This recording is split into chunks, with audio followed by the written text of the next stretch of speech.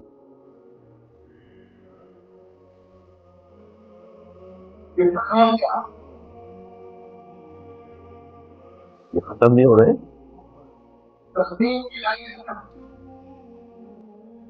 کوئی نہیں۔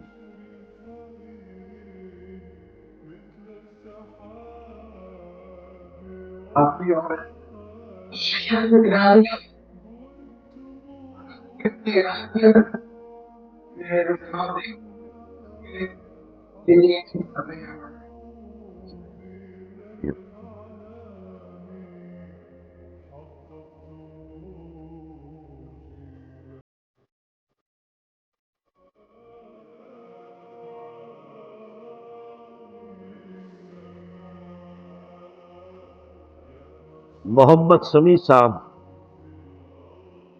مسلمانوں پر جبر صرف فرائض کی ادائیگی کے لیے ہوگا یا اس سے کمتر درجے کی عبادت کے لیے؟ یہ سوال ذہن میں اس لیے پیدا ہوا یہ طالبان داڑھی نہ رکھنے پر سزا کا نفاذ کر رہے ہیں، کیا اس قسم کا جبر روا ہے؟ میرا یہ خیال ہے کہ یہ زیادتی کر رہے ہیں وہ، اور داڑھی جو ہے ویسے تو یہ کہ فرض نہیں ہے اور سنت موقدہ ہے، اس میں کوئی شک نہیں ہے اور رکھنی چاہیے۔ البتہ وہ لوگ تو خاص طور پر ایک خاص حد سے کم داڑھی کو بھی داڑھی تسلیم نہیں کرتے، ان معاملات میں ذرا تشدد کر رہے ہیں جو کہ انہیں نہیں کرنا چاہیے۔ اصل میں جبر جو ہے وہ صرف فرض ہی کے اوپر کیا جا سکتا ہے۔ ڈاکٹر انوار احمد عباسی صاحب، پاکستان میں شریعت قائم نہیں، اس لیے پاکستان دارالاسلام ہے یا دارالحرب؟ اصل میں یہ دارالاسلام اور دارالحرب کی جو اصطلاحات ہیں اس وقت یہ آبسولیٹ ہے۔ اس وقت پوری دنیا میں صورت یہ بن گئی ہے کہ دارالحرب اس وقت کوئی نہیں ہے، یعنی کوئی ملک ایسا نہیں ہے کہ جو اسلام پر عمل کرنے سے مسلمانوں کو جبرن روکتا۔ امریکہ میں بھی آپ جائیں تو آپ جا کے نماز پڑھ سکتے ہیں، مسجد بنا سکتے ہیں، اسرائیل میں بھی مسجد بنا سکتے ہیں، بنتی ہیں مسجدیں، اب بھی تعبیر ہو رہی مسجدیں۔ تو اس حوالے سے وہ جو دارالحرب کا تصور وہ تھا اور جس کے ساتھ ایکٹیو کنفرنٹیشن تھی وہ نہیں، اب وہ بھی دارالامن ہے ایک طرح کا، اور یہ بھی ہمارے پاس جو ہے دارالمسلمین ہے، دارالامن ہے، دارالاسلام بہرحال یہ نہیں، لیکن اسے دارالحرب بھی نہیں قرار دیا۔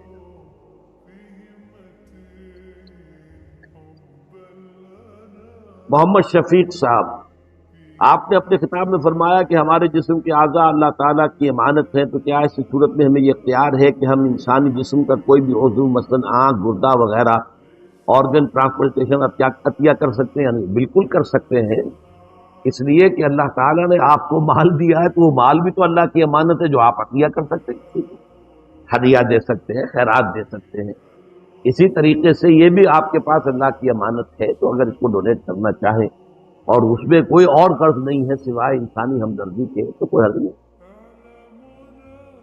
احمد خان صاحب، آپ کے فہم میں اللہ کا پرسپشن ایک یونیک پرسن ہے یا آل امبریسنگ پاور ہے؟ نیز حضرت کی شفاعت کا معاملہ سہل انداز میں بیان کیجیے۔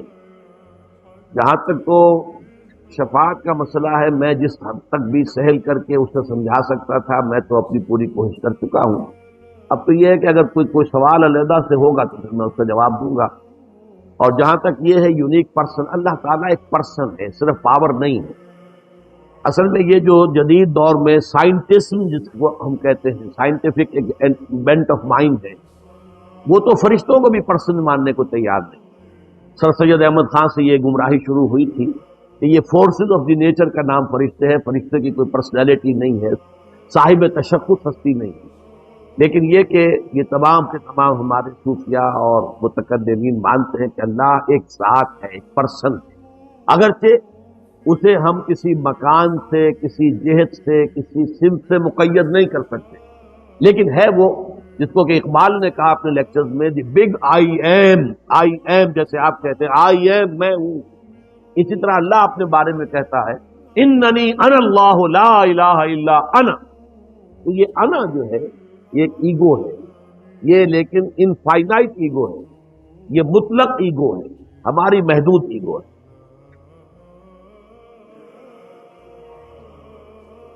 عبد الواحد صاحب، آیت الکرسی کے فضائل کے بارے میں تفصیل سے فرمائیں، اس سے بڑی فضیلت کیا ہوگی کہ پورے قرآن مجید کی آیات کے سردار ہیں، اور اس سے بڑی فضیلت آپ کیا مانتے؟ آپ شاید یہ چاہتے ہو اتنی دفعہ پڑھ لیا جائے تو یہ ہو جائے گا، اور اتنی دفعہ پڑھ لیا جائے تو یہ ہو جائے گا، ایسی فضیلتیں میرے علم میں نہیں۔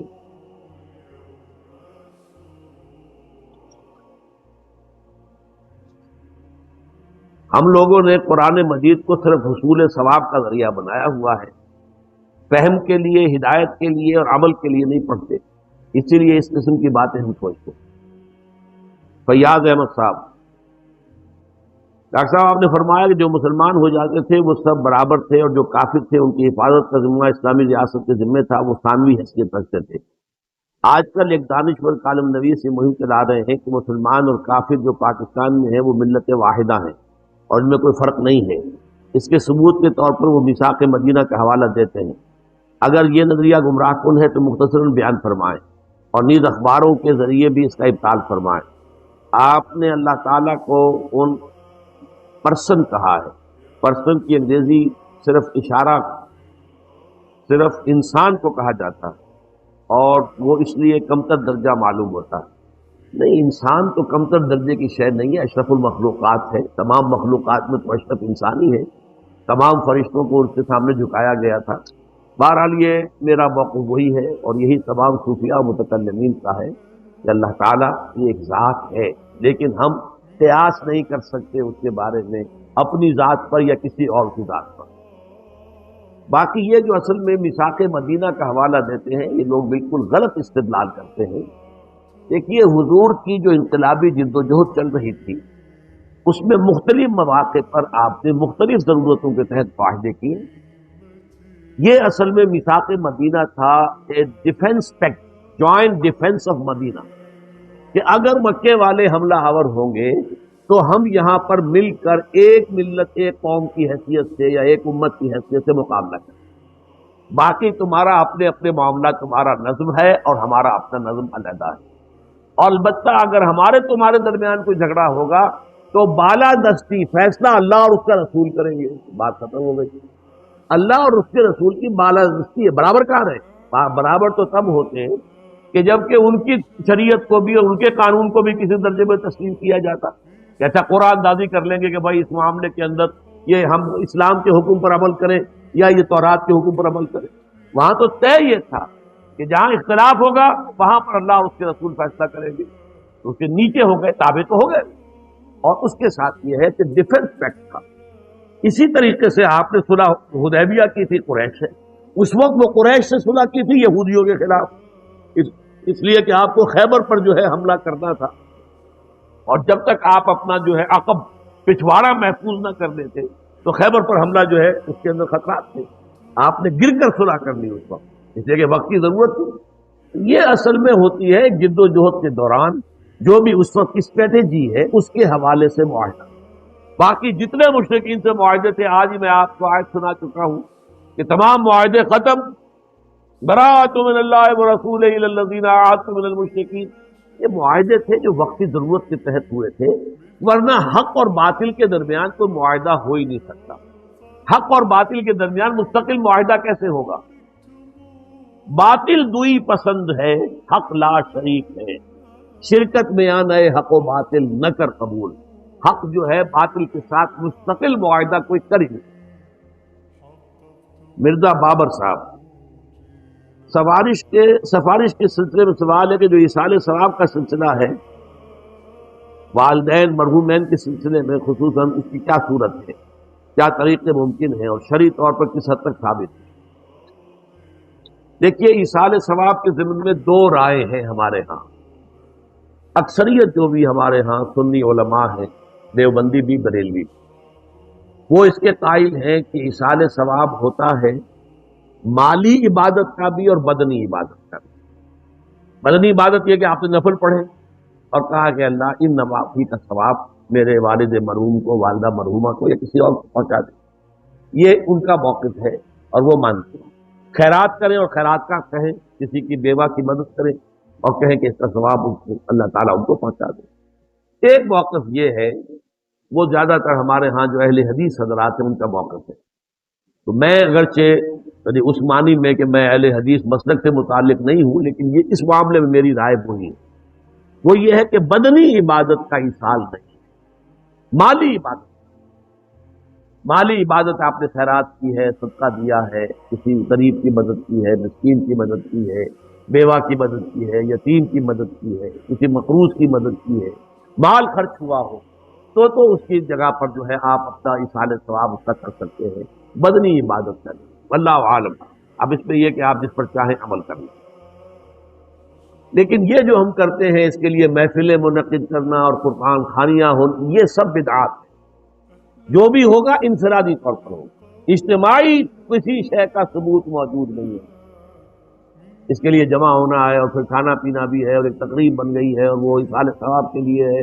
یہ ساری چیزیں، اور بچوں کو بلایا جا رہا ہے، قرآن پڑھوا رہے ہیں، انہیں پیسے دے رہے ہیں، اور وہ قرآن بھی کیا پڑھتے ہیں، وہ دو ورق جو ہے الٹتے ہیں. وہ پیسے پڑھنے لینے کے لیے تو آئے ہوتے ہیں بیچارے، نہ انہیں سمجھ.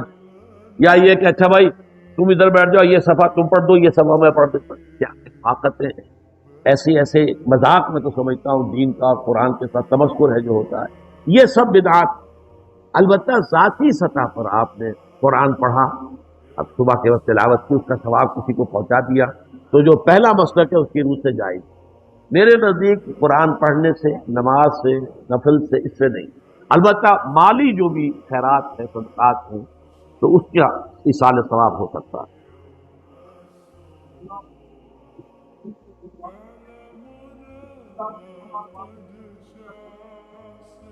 اولاد اگر نیک ہے تو وہ خود صدقہ جاریہ بن جاتے ہیں والدین کے لیے، بشرطے کہ والدین نے ان کی تربیت کی کوشش کی ہو. اگر کسی کافر کا بیٹا مسلمان ہو گیا ہے تو اس کافر کو تو اولاد سے کچھ نہیں پہنچے گا، لیکن کوئی شخص مسلمان تھا، اس نے اپنی اولاد کی تربیت بھی اچھے طریقے پر کی ہے، اب یہ جو اولاد نیکی جو کرے گی تو اس سے اس کا بھی ثواب اس کو پہنچا رہے گا. یہ صدقہ جاریہ کہلاتا ہے. عدیل زیرک صاحب، آپ نے طاغوت کی نوکری کے بارے میں کچھ فرمایا تھا. ہم جانتے ہیں کہ ایک صحابی نے غزوہ تبوک کے موقع پر پوری رات ایک یہودی کی نوکری کر کے جہاد کے لیے کچھ کھجوریں جمع کی تھی. اس کے بارے میں آپ کا کیا خیال ہے؟ دیکھیں، یہ مزدوری جائز ہے بشرطے کہ ان کی پوری زندگی کا رخ تو دوسری طرف تھا. وہ تو اس باطل کو ختم کرنے کے لیے جد و جہد کر رہے ہیں. ویسے تو یہ کہ خالص اپنے پیٹ کی ضرورت کے لیے بھی آپ کو کہیں کسی کافر کی ملازمت کرنی پڑے تو جائز ہوگی، جبکہ زندگی کا آپ کا جو مشن ہے اور آپ اس کے لیے جو ہے جد و جہد کر رہے ہیں، اس کا حق ادا کر رہے ہیں. تو یہاں تو تھا ہی اس لیے کہ انہوں نے محنت کی تھی تاکہ جو چندہ حضور نے مانگا ہے کہ اب یہ اللہ کی راہ میں انفاق کرو تو وہاں کوئی پہنچا ہے. اللہ تعالیٰ اس کی آپ کو ہمت دے. تنویر حنیف صاحب، غیر مسلم کی ترقی میں ساتھ نہ دینا، کیا ملٹی نیشنل ایسی آرگنائزیشن جن کے مالک غیر مسلم ہو کے لیے ملازمت کرنا یا خدمات سر انجام دینا غلط ہے؟ میرا یہ خیال ہے کہ غلط کی حد تک تو بات بالکل صحیح ہے. غلط تو ہے، میں اسے حرام تو نہیں کہوں گا، فتویٰ نہیں دے رہا ہوں، لیکن واقعہ یہ ہے کہ اس وقت دنیا میں جو ابلیسی سیلاب آ رہا ہے قائنزم کا، اس کے سب سے بڑے کارندے یہ ملٹی نیشنل. انہی کے حوالے سے پوری دنیا پر یہ مالیاتی استعمار، it's a new form of colonialism. پہلے استعمار یہ تھا کہ جاؤ اور ہندوستان پہ قبضہ کر لو اور جاؤ اور انڈونیشیا پہ قبضہ کر لو. اب یہ قبضہ نہیں، رہو تم اپنے گھروں میں، کام تم کرو، محنت تم کرو، تمہاری محنت کے جو حاصل ہے کمائی کی ملائی ہم لے جائیں گے. اس کے انہوں نے پورا جال دنیا میں پھیلا دیا ہے، بینکوں کا، آئی ایم ایف کا، ورلڈ بینک کا اور ملٹی نیشنل کا. اور یہ بڑھتا جا رہا ہے ٹرپس کا، کہ بیج بھی تم پیدا نہیں کر سکو گے، ہم سے لینے پر مجبور ہوگے، بیج ہمارا ہوگا، کھیتی تم کرو گے. اور اس کے اوپر پاکستان بھی معاہدہ کر چکا ہے. اس کی خدمت نہیں کرنی چاہیے، خدمت اللہ کی چیز ہے. البتہ یہ ہے کہ اگر فرض کیجئے کوئی اور ذریعہ معاش نہیں ہے اور آپ اللہ کے دین کی خدمت کے اندر لگے ہوئے ہیں ہم، البتہ جسم اور جان کا رشتہ قائم رکھنے کے لیے کچھ نہ کچھ تو آپ کو درکار ہے. اس کے لیے جیسے ابھی مثال آ گئی، یہودی کی ملازمت بھی کی تھی، تو میں اسے حرام نہیں کہہ رہا. البتہ یہ ایک بڑا کیریئر سمجھنا، اور یہ ملٹی نیشنل خون چوس لیتے ہیں انسان کا. تنخواہیں اچھی دیں گے، اسٹیٹس اچھا دیں گے، محل بھی بنا ہوگا آپ کا اور کوٹھی بھی ہوگی، لیکن آپ کی توانائیوں کا اور اوقات کی ایک ایک رسی کو نچوڑ لیتے ہیں، پھر کسی اور کام کے قابل آپ. ہاں تو یہاں تو یہ کہ بندہ مومن کی زندگی کا اصل مقصد، میری زندگی کا مقصد تیرے دین کی سرفراز یہ ہے، تو پھر تو ٹھیک ہے، مجبوراً کہیں کوئی تھوڑا سا وقت اپنا بیچ کر آدمی اپنا پیٹ پال لے تو وہ چاہے کسی کافری کی ملازمت ہو رہی ہو، وہ جائز کے درجے میں ہوگی، لیکن اس طرح نہیں جیسے کہ آج ہو رہا. میری آواز بیٹھتی ہے، میرے سارے سوالات یہ میں لے لیتا ہوں، باقی معذرت کر رہا ہوں میرا سننے کا. میں تو آج سوچ رہا تھا کہ شاید درس دے ہی نہ سکوں، کل سے میری طبیعت بہت خراب تھی. نسیم الدین صاحب کو تو میں نے بتایا تھا، کل شام ایسا بھی ہو گیا تھا کہ شاید میں آنا اپنا کینسل کر دیتا، اتنی طبیعت خراب تھی. بلکہ میری اہلیہ نے بہت زور دیا تھا کہ آپ فون کر دیں، مت جائیں. بہرحال میں نے کہا تھا کہ شاید میں آج درس نہ دے سکوں گا، لیکن میں اللہ کا شکر ہے مطمئن ہوں کہ درس کا تو اپنی حد تک جو بھی میں حق ادا کر سکتا تھا میں نے کیا ہے. اب زیادہ دیر میں یہ سوال جواب میں نہیں. افتخار الدین صاحب، جناب میں آپ کو یہ پوچھنا چاہتا ہوں کہ شفاعت صرف انبیاء کریں گے یا اللہ تعالیٰ اور دوسرے لوگوں کو بھی اختیار دیں گے؟ دوسروں کو بھی ہوگا، اولیاء اللہ کو بھی ہوگا، نیک مسلمان۔ اور اولیاء اللہ کون ہوتے ہیں؟ نیک مسلمان، الذین آمنوا وکانوا یتقون، وہی تم اللہ کے ولی ہیں۔ تو ان سب کو اس کا موقع ہوگا۔ جیسے آج بھی میں نے تو یہاں سے بات شروع کی تھی نا، اگر میں کہتا ہوں اے اللہ میرے والد کی مغفرت فرما دے، یہ بھی تو شفاعت کر رہا ہوں میں۔ در حقیقت یہ بھی شفاعت ہے۔ دعا جب استغفار کرتے ہیں آپ کسی کے لیے، یہ بھی شفاعت ہے۔ تو اس لیے سب کو بھی یہ اللہ تعالیٰ جس کے لیے بھی اپنے بندوں میں سے مناسب سمجھے گا انہیں اس کا موقع دے گا۔ ناصر احمد صاحب، سوال یہ کہ نور سے مراد کیا ہے؟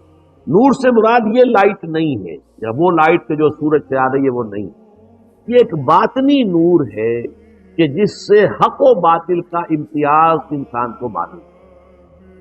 اسی لیے آپ دو لفظ استعمال کرتے ہیں اردو میں بھی، بصارت اور بصیرت۔ بصارت ہے ان آنکھوں کی، ان سے جو چیز آپ دیکھتے ہیں یہ بصارت۔ بصیرت قلب کے اندر ایک کیفیت ہوتی ہے، ایک صلاحیت ہوتی ہے کسی شے کی اصل حقیقت کو سمجھ لینا۔ جو شے کی حقیقت کو نہ سمجھے وہ نظر کیا، اہل نظر ذوق نظر خوب ہے لیکن جو شے کی حقیقت کو نہ دیکھے وہ نظر کیا، تو وہ ہے اصل میں بصیرت۔ تو یہ نور وہ ہے، اللہ نور السماوات والارض، تو یہ اللہ تعالیٰ کی طرف سے باطنی نور عطا ہوتا ہے انسان کو۔ اسی لیے ایمان کو بھی نور کہا گیا، اسی لیے قرآن کو نور کہا گیا، اس لیے کہ قرآن کے ذریعے سے بھی آپ کو حق و باطل کی تمیز جو ہے، قد تبین الرشد من الغی، قرآن کے ذریعے سے تو وہ بھی نور ہے۔ والنور الذی انزلنا۔ میں نے چونکہ معذرت کر لی ہے،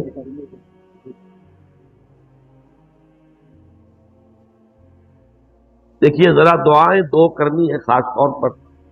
ایک تو میرے معمر ترین ساتھی تنظیم اسلامی میں بھی اور